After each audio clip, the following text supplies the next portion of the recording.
Hey everyone, it's the Underdog Pam Bardhi here in the building with Tony Taylor, Leaders Lead Podcast. This is the place for you, my friends, to get inspired, learn how to lead, and crush your life in your dreams. Tony Taylor in the building with the Underdog Pam Bardhi.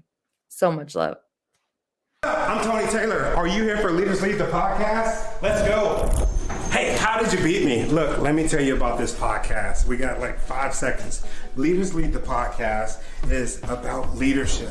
Not just the leader without, but the leader within. All of these leaders that I'm talking to across the country, well, across the world now, they have one thing in common, and that's that they have overcome some insurmountable obstacles to get to where they're at today. Come on, let's go.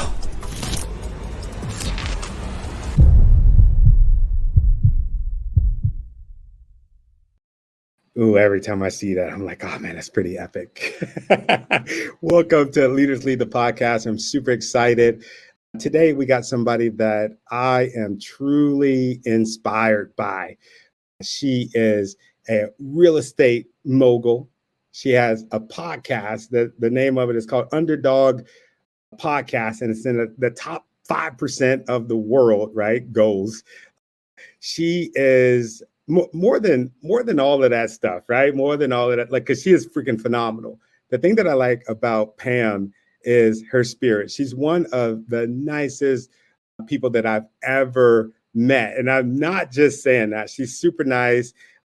And welcome to the show. How you doing, Pam? Thank you. I'm doing great, Tony. Thank you so much for the fabulous introduction. You know, that intro of yours made me want to run through a wall. So let's go. Ooh, that's the point. That's the point of it. It's to inspire the guests. It's to inspire the people that are watching and also the people that are listening. But to inspire me, I'm one of those people. I got to listen to music before I do something. So that's kind of like music to my soul. And also seeing you, I'm super inspired by you today. I want to tell you thank you for doing this, because I know that you're pretty busy. No, it's a privilege and an honor to be here, Tony. I love what you're up to in the world, and I'm inspired by you, my friend. So let's rock out together. That's how I see it. Yeah. Before we start, I want to say congratulations on the marriage. I think that is super cool. I've been looking at all the pictures, showing the pictures to my wife, and congratulations. Your husband seems like he's a really cool dude. So congratulations to you. Thank you so much. I'm a little over 3 months now that we've been officially married. It's crazy. It's awesome. It's like, oh my God, wedding was perfect. Everything was perfect. So I'm just blessed. Thank you so much for that. Yeah, marriage is weird. I've been married for 12 years, and man, it's incredible some of the things that you learn from your spouse, even after over a decade. There's stuff where I'm like, hey, babe, I didn't know that about you. I think that's really cool. So I'm sure you're looking forward to learning more stuff. But today, I want to learn about you. Like I said before, I'm inspired by your journey. I'm inspired by the podcast. I'm inspired by the things that you're doing in real estate. I think that you're a brilliant content creator.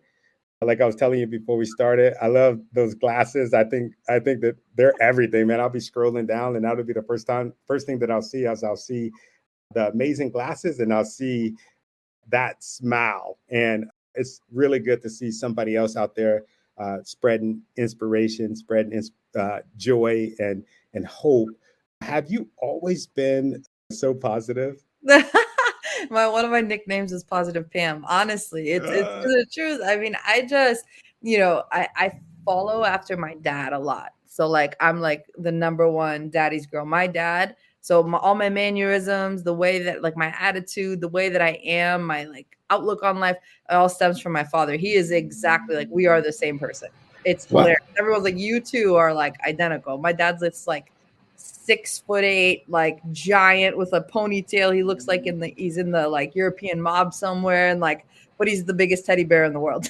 Wow. You say your dad's like, did you say 6'8"? Did I hear that right? Yep. Yeah, it's huge, and he's got like a ponytail, and he used to play basketball. He's got this like mean face when you look at him, but like deep down, he's like the biggest teddy bear in all of humanity. It's like, and then he's got this big smile when you actually get him to smile. So everything that I am, I got a lot from my father and my mom too. My mom's a lot more timid and shy. She's very different than me, but me and my dad, identical. So like that positivity and all of that stems directly from him because I started working with him when I was like 10 years old at their restaurant. So, you know, being exposed that young and that early, I would observe and watch everything. And that's just like carried on. Wow. So Became that's positive. where you learned business from early off was from watching your parents, right? Yeah, diving in the business. I wanted to hang out with my dad. So like my parents would work like 12 to 14-hour days because they owned the restaurant. So in order for me to see my dad, I would have to like go to work because otherwise I wouldn't see him until nighttime. And usually when he came home at night, he was just passed out. Took a shower, went to bed, and then Yeah. started the next day. So yeah. Wow. So is that the pizza restaurant? Is that what that is? Yep, exactly. That's super dope. That's super dope. That's one thing in our household. What we're trying to do is we're trying to show our kids an impeccable amount of work ethic. I explain a lot of things as far as finances. I tell them our wins. I tell them our losses, certain things that we're going through. Because I remember growing up and not necessarily knowing, how much money we made. And that was something that my mom, she says it's one of her biggest regrets was not teaching us like financial literacy. Is that something that you got at an early age as well? Yeah. So, I mean, at an early age, it was like, you were thrown into the business world at like 10 years old, right? And that's because I chose it, not because my parents were like, oh, go to work. But I was around money all the time, but I was also around like the immigrant mentality of like the old school way, right? So it's like, if you're not working 12, 14 hours a day, you're not working hard enough, right? So it's like the physical work, the old school mentality that like you had to work physically in order to succeed. So I was surrounded by money all the time. And so I think that's the reason why my brain operates the way it does, because I see things in such logistical patterns, because I've learned it at such a young age. And so the exposure to it is what really created everything for me, honestly. So I was around it 24/7, but then it was also like, oh, we have these bills. So I was always conscious of it all the time. But I went to a Catholic school, so my ideology about money really was like, oh, money's the root of all evil, rich people are bad, like all of these things that I had to like break through, because truly money in the right hands changes the world, right? So Oh, yeah. oh, I like that. I'm gonna use that as a drop. I can see it already. Hey, what? Say that again. Say that quote again. Money in the right hands changes the world. Oh, I agree. I agree with that. I bet your parents are super proud of you, right? Thank you. Yes, they are. They tell me all the time, but I'm like, Mom, Dad, I'm not done. This is just the beginning. We're scratching the surface. Wow, that's incredible. You say that you're just scratching the surface. I was looking at, I think it was your bio or some online, and it's like, dude, you're making like 8 and 9 figure like transactions. You're just scratching the surface. Yeah. Oh yeah. Yeah.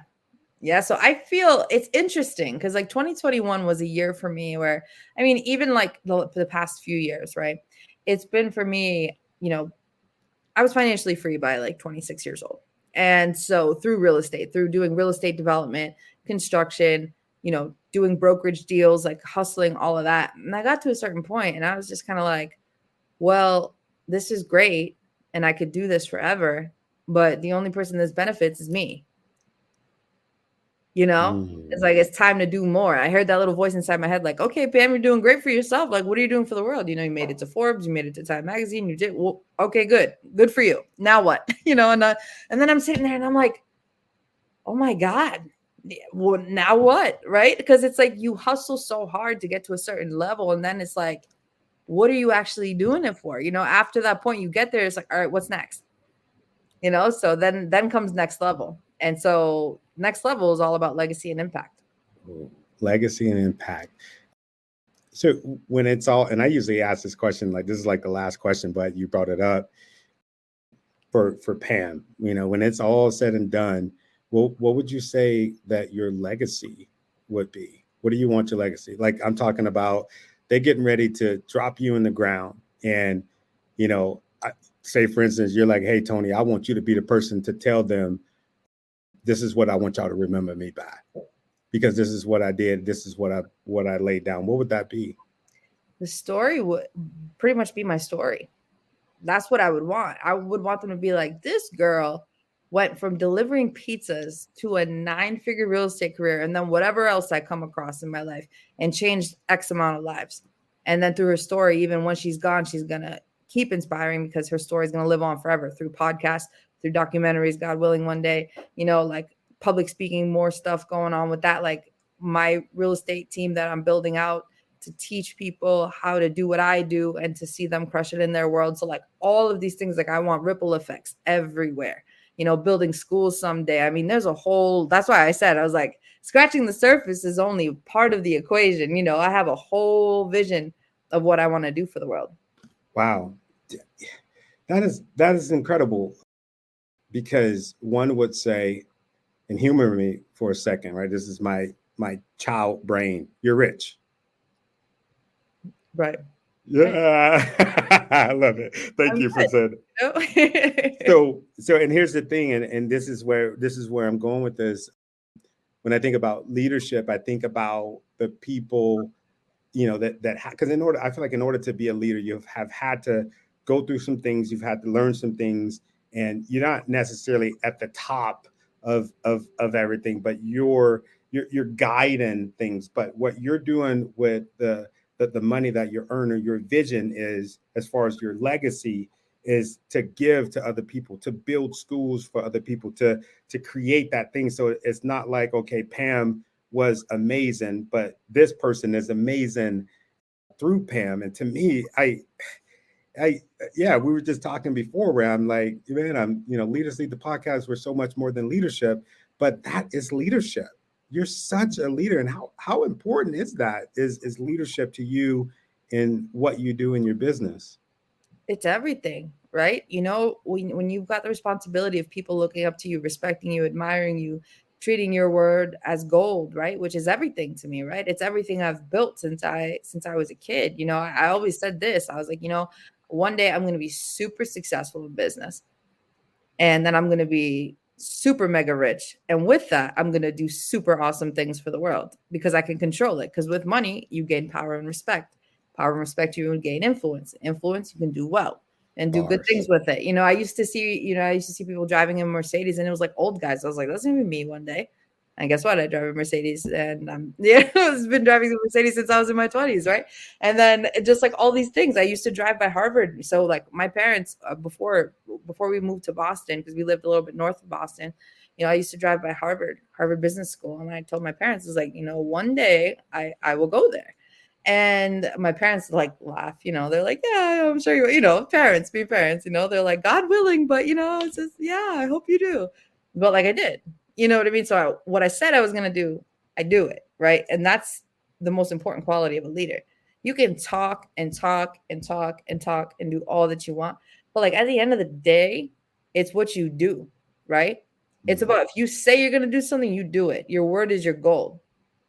And it's people before profit. I mean, especially in my business, which is real estate, it can be super cutthroat. It can be super, but like you lead through it, respect and admiring others and just like pushing them and moving them forward and just staying positive and staying genuine and authentic. And I honestly think that that's been exactly what's gotten me into this position at such a young age. I just turned 30 November 1st. So wow. It's been a crazy, wild career already. And it's technically 19 years in the game, right? 20, because I started at 10 years old, right? But yeah, there's so many important elements to what I've done. And I just feel like I've gotten here at such a young age in order to bless other people, to basically tell them what I know, train them in what I know, and continue to take them further. And that's like what I'm shifting to and what I'm all about. 2022 is like building out my team so we can create beasts like me, right?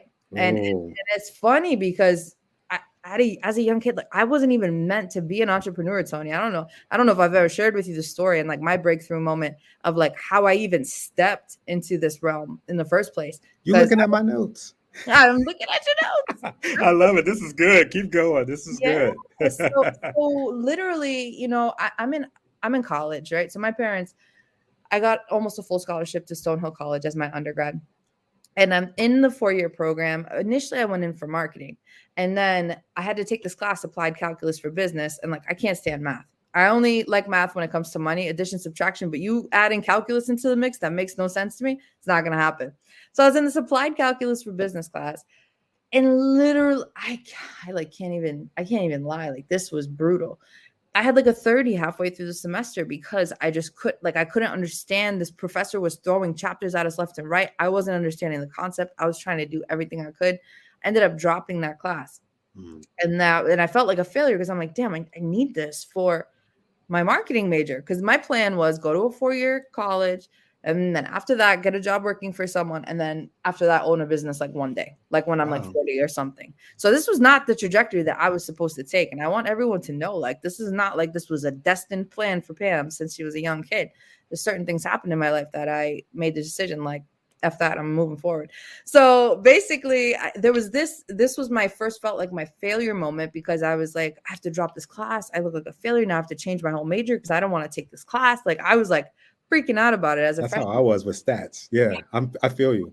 Oh, it's so stressful. And these professors, like, he was like, wasn't a full-time professor, adjunct. So like, you couldn't even get him because he was like barely on campus. So I was like, whatever. I dropped it, got into communications. And then I ended up starting, this is funny. I was the first one in my school's history to create an entrepreneurship major on my own. So interdisciplinary studies, I created my own entrepreneurship major in tandem with communications. And so whatever, that's what I did. And even still at that point, I was like, I'm still gonna, work somewhere when I'm done. And, and so my mind, because I got an internship when I was 16 years old. I never told them I was 16, but I was doing marketing and events throughout the entire country when I was like 16, and they had no idea. They were based here in Boston. And so I was working on like live shows and things like from here at a very young age too. So I loved marketing and events. I loved energy and all of that. Like, I loved music. That was one of my things. Like, I still do. I DJ'd in college. I used to make mixtapes for my dad, and I used to sign them DJ Pammy B. Like, I loved music. So that was my jam, right? So like, that was what I was all about. And so with the music and all of that. And so I was like, oh, marketing events, that'll be fun. This will be cool. I'd love to coordinate that. So my dream was to, after I graduate, work for like a huge production like place, kind of like the TD Garden in Boston, like those big sports and event venues. And so like, I ended up getting an internship at one of them my junior year, spring semester, so I could get credit. So I was there pretty regularly, and I was like on the ball, and I was so excited, and I was just like hustling. And then like, I remember sitting in the cubicle, and like red flags just kept going off. Like, Pam, this is like prison to you. And I'm like, no, stop it. I'm like fighting with my mind, devils on the two shoulders.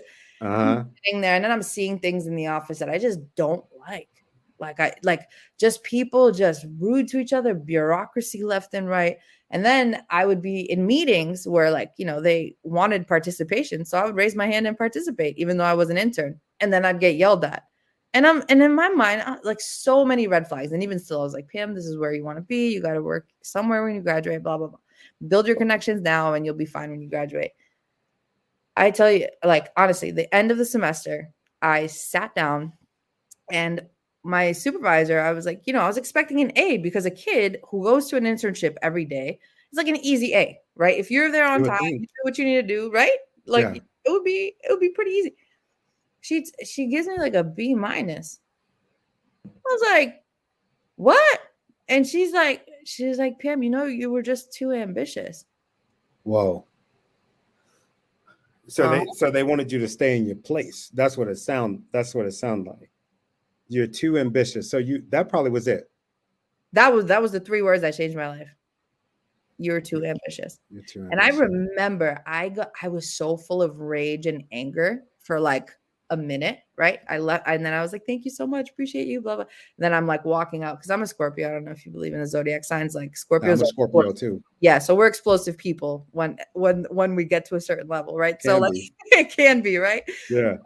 But so like, I was just like rage, and I'm like walking out this, and it's like, please stay calm, Pam, say bye to everyone, okay? And then I leave the threshold, and it was like this moment where something just lit up, and I just heard a voice. It was like, you got this, go change the world. Ooh. And I was like, and then I start stepping into my I don't give a damn phase is what I call it. Like I called my parents, both of them, and I was like, Mom, Dad, I love you both so much. Thank you for believing in me. The internship went great. However, just letting you know, I'm not working for absolutely anybody when I graduate college. I don't know what I'm doing. I don't care what I'm doing. I just know that I'm starting some type of business, and that's just that. My parents, of course, freaking out on the other line, like, what did you entering your senior year? What are you talking about? Like, and I was like, I don't know what it's going to be, but I'd rather work 100 hours for myself than to ever give my life to anybody else. I was like, I know I can do so much more on my own. I was like, I'll take that ambition and I will fly with it, And so I'm so glad that I didn't let that moment like crush me, that I actually let it pivot my entire life and let it go where it was supposed to. Yeah, maybe she was right. You were too ambitious to work for somebody else. Huh. No, she didn't say it positively though. She said, oh yeah, she was being a hater. You're supposed to just go there and color. I gotta say this, and no disrespect to my past guests, but and maybe it could be where I'm at right now with life and building the things that we're building and the things that we're working on. But this is my favorite episode. You're so awesome. They're going to kill me for saying that because I've said that before. Because I think we get better and better. One thing that I like about you and about this conversation is because I believe in talking to people that you can either add value to or get value from, and or which should be the goal is all together, like we're getting and taking value from each other, and that's one thing that we have in common. I don't like working for people. I'll work for our sponsors. I like those kind of relationships, but I've had people tell me, dude, you're too much. You're too much. Why are you showing up 20 minutes early? You're making us look bad because you're working. I remember at one point in time, somebody said, your uniform is pressed out too much. You're making us look bad. I had a supervisor take my uniform one day and do this to me. And, it's one of those things where I was like, you got 2 seconds to get your hands off of me kind of thing. But the same thing with you in my head, it wasn't, I'm too ambitious. It was, you're too much. So you're inspiring me right now because all I can think is, yeah, you're right. I am too much.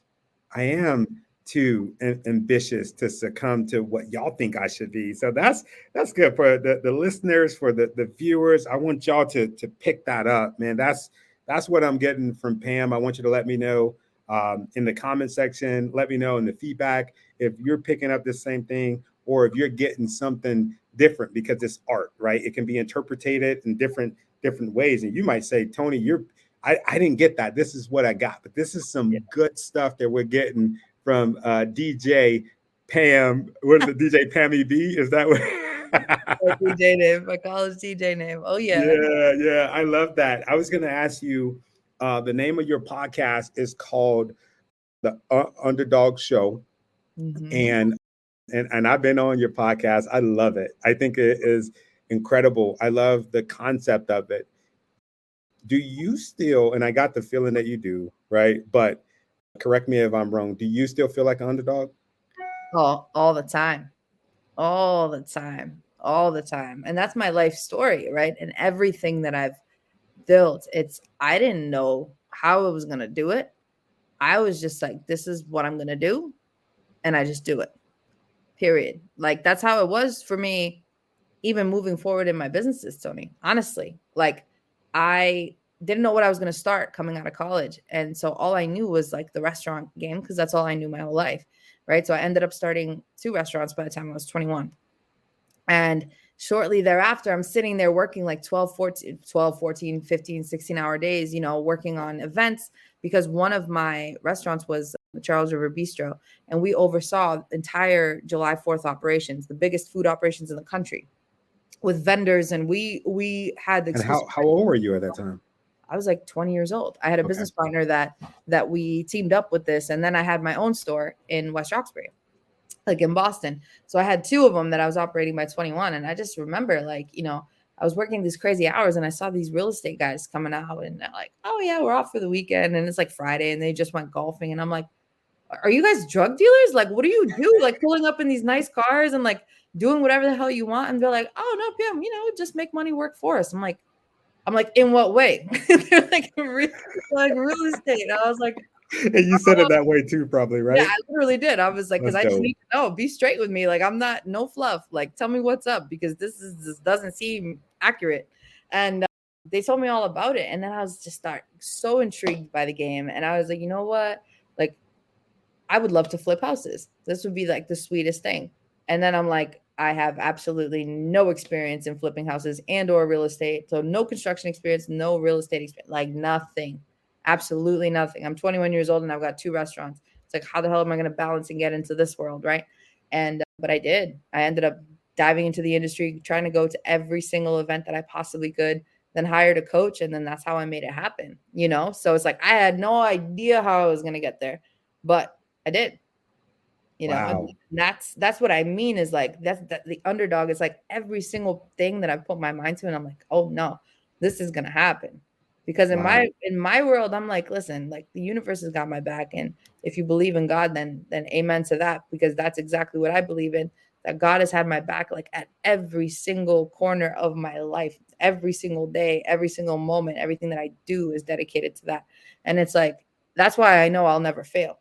And if I do, it's because I'm meant to go a different direction, So it's like, and I always say this, it's like a metaphor in a way, right? You're going to jump into a pool because you're going to float back up. Mm-hmm. Why don't you do the same with your life? Ooh, bars. Wow. It's the truth, right? Like, and I always think about that. I'm like, well, what's the worst that can happen? Like, I know I'm going to float back up. I'll be fine. If it doesn't go well, then I go a different direction. If it goes great, then awesome. Like, how scary is it? In my world, my biggest fear is literally the fear of regret, is to look back at my life, sit on my deathbed one day, and be like, oh, I wish I did that. Like, to me, that's terrifying. That's even more terrifying than doing things now, to me. To think about that moment and sit there. And maybe it's because I've seen it. When my grandfather, when he was at his bedside and he was passing away from cancer, we were all surrounded with him in 2017. And then there was another gentleman who was one of my customers, actually, who didn't have any family. And I was by his side when he took his last breath too. And being in those moments, it changes you, and you realize, you sit there and you're just like, is this what it's about? Like, at the end of the day, do you really want to sit here and say, I wish I did this. I wish I made more time for my family. I wish I did more. I wish I did, you hear all of these regrets, and it's like, I don't want to live like that. Like, when I meet my maker, I literally just want to say, like, and he or she will ask me, what did you do with the gifts I gave you on this earth? And I want to be able to say, I did every damn thing. I used every damn gift. Like, I exhausted everything. And that's like my goal. Because you never, like, I mean, imagine living your life that way. Right. And then you get to the end and you're just like, I wish. No, that fear should be worse than what you have ongoing right now. That's the kind of stuff that like makes me like run, because I'm like, nope. Even harder, right? Mm-hmm. Wow, man, I love that, man. That is incredible. That I feel like running through the door right now. You got me inspired. I don't even know how we're gonna cut this thing up. Everything that you say, I mean, you actually we could make a book out of it, because I feel like I'm getting some. Well, I know I'm getting some good game. What about some of the obstacles that you had to overcome to get to where you are today? You want to speak on that a little bit? Because I believe, especially right now, there's people going through it. There's students, their lives are being changed. There's people, working at companies, their lives are being changed. Owners of companies, their lives are being changed. Some for the good, some for the bad. And one thing I noticed with our viewers, kind of like in the DMs, is always, okay, well, I got this going on. I got that going on. I know that you tell me to keep going. I know that, we're supposed to go up against obstacles, but I just feel stuck. Like, what do you got for those folks? Absolutely. Well, I guess the number one question to ask yourself is, why are you stuck? What is making you feel stuck in the first place? And it sounds crazy when you say it, but when you really break it down and like verbalize it, you're just like, is it something that somebody said to you? Or is it something that negative self-talk and limiting self-beliefs that you're telling yourself? Or like, what is it that's making you stuck? First, you got to figure out like, what is the root of the problem? Let's write that down. Yeah. Right. And then figure out how you need to overcome that. Right. Like in my world, I was getting left and right, Tony, like, Pam, what are you doing? Like in the restaurant world, like, what are you doing today? And it was like, you're crazy.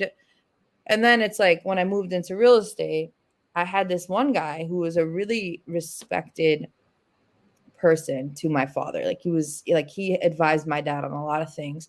And he found out I was getting into real estate development and in construction and all of that. It happens to be what he does. And so sometimes people's lack of belief in you becomes a bit of a motivation thing. 100%. Because I remember he told me one thing, and he was like, because one of my stores was an ice cream store. It was like an ice cream cafe restaurant type thing. Yeah. And he literally said to me, he's like, oh, that's nice. Stick to ice cream. Stick to ice cream. You're too ambitious, and then stick to ice cream. Right. So like these are like things that like people go, oh my God, I'm rejected and shattered. But I like took those in, and I was like, if this, I'm not going to say a bad word. Say it. I want to hear it. You can say it. You know, like thinks this, right? Like how many other people are thinking this? How many people are doubting me and the fact that I can do this? And guess what? Like I need to break through and show them that, yes, I can do it, because then other people will see that they can do it too. I'm like, I'm not sitting down for anybody. And again, like a lot of my fearlessness also comes from seeing my parents come from nothing in this country, because they came here with no family, no job security, no apartment, no living situation secured. My brother was a newborn. I was a 5-year-old, and they didn't speak English. Wow. And they had like a couple $1,000s. So like, if my parents can come here and build such a life for themselves, like I can do anything. You know what I mean? So like that also has a lot to do with my fearlessness and that mentality, along with the regret and whatnot. But it's like, I can't let my parents down. Like they sacrificed, they put everything on the line for me to come to this country to be somebody, and what, I'm gonna listen. And you got to think about it. And if you don't have role models in your life that are like that, and you think about it, like God put you on this earth, the universe has you here for a reason. We're all here for a reason. You incarnated on this earth, and you were created for a reason. Why not you? I always ask that. Why not you? Why not you? And it's like, at the end of the day, you know, when you're feeling stuck, it could be that you're disconnected from your purpose. So that thing that's bothering you, that somebody's saying, could just be a trigger to lead you where you're supposed to be. Wow. Good. Oh, yeah, you are a Scorpio. I'm the same way. Somebody tell me I can't do something, even if I was halfway in, halfway out with thinking about it. As soon as you tell me that I'm not qualified to do something, I'm all the way in, because I'm gonna prove you wrong. Oh my God. I'm gonna prove you wrong.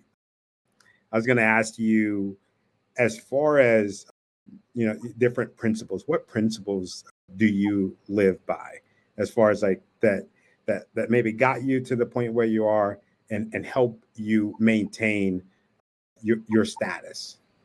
Yeah. So there's many things, right? Like I've always been a very, very, very deeply spiritual person. I believe in energy.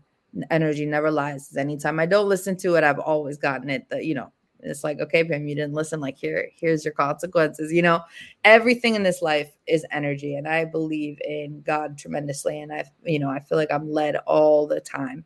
That's just my world. So everything that I've done has been like, you know, I give the glory to the greatest, you know, who's blessed me in this life. But I mean, it's just been like, man, I don't know. I have so many principles that I live by. Like it's so much. Like like regret is far worse than fear. That's like one of them. That's one thing that I'm just like constantly pushing. And then it's just like this ideology of constant empowerment, you know, like that's my big thing, is like, I'm always moving to the next level. Like, it's like I achieve one thing, it's like, all right, cool. Like restlessness, if you will. And so I'm always looking to create and add value and keep going and keep growing, like keep pushing and like keep doing that. And I just love to see people win. Like that's just my biggest thing. Like I've always been a major cheerleader in my life. Like everyone around me, because they're like, Pam, you're so positive. Like, thank you for doing this. And like, I appreciate you because I heard you do this and I heard you tell your story. So I was inspired to do this. Like things like that. I mean, like people keep me going, man. Like I'm inspired by people all the time. Like, it's just love. The relationships that I have in my life I'm like so blessed by. Like, man, I literally could go on for hours and talk about all my ideologies and all the things I'm inspired by. But truly, I mean, it's a blessed life. And I think that it all comes down to that energy, right? Of like, who are you? Connect with yourself deep down. And then you're going to attract your tribe and attract your people. And then it's like, you'll be connected to your purpose. And you can't, once that happens, once you find that, you run, like you fly, actually. I believe that. I believe that our purpose is connected with joy. And I definitely see that what you do and who you are brings you so much joy. Thank you for that. I mean, because it's contagious. It's contagious. I'm glad that I woke up and I came to the studio today and drove to a blizzard just to talk to you. This has been really cool. This has been really cool. You're such an inspiration, and I hope that the viewers, that the listeners, I hope that they reach out to you, like find you on social media, connect with you, and learn some of the things that I've been learning about you, learning from you. What's a good way for the Leaders Lead family to connect with you? Thank you so much, Tony, again for having me today. I appreciate you tremendously, truly. But yeah, I mean, you can connect with me on LinkedIn or on Instagram, either one. Pamela Bardhi, Pamela_Bardhi on Instagram, and let's connect and add value to each other. Let's just make this world a better place, and that's it. Let's all live happy and go crush our dreams. Oh, I love it. Thank you so much. I really appreciate you giving us the time and day. Like I said, I know that you're busy. I want to tell you thank you. Thank you from the bottom of my heart. I think that you're phenomenal. Thank you so much, Tony. Such an honor. Thank you so much. I think you're phenomenal too. I'm excited. Thank you. All right. Leaders Lead. Catch us every single week. Podcast we're dropping our episodes every Thursday and Friday, 5 p.m. Be sure to check us out. Whew, that was great. If you enjoyed this podcast, well, I'm sure you enjoyed it. If you're still here with us, what I want you to do is head over to your favorite podcast and streaming network and give us a download, subscribe to the channel, and also let us know what you think about the show. And from the bottom of my heart, I want to say thank you for the things that you've done. Thank you for the things that you're doing. And especially thank you for the things that you're going to do, because I know that you're going to do something amazing.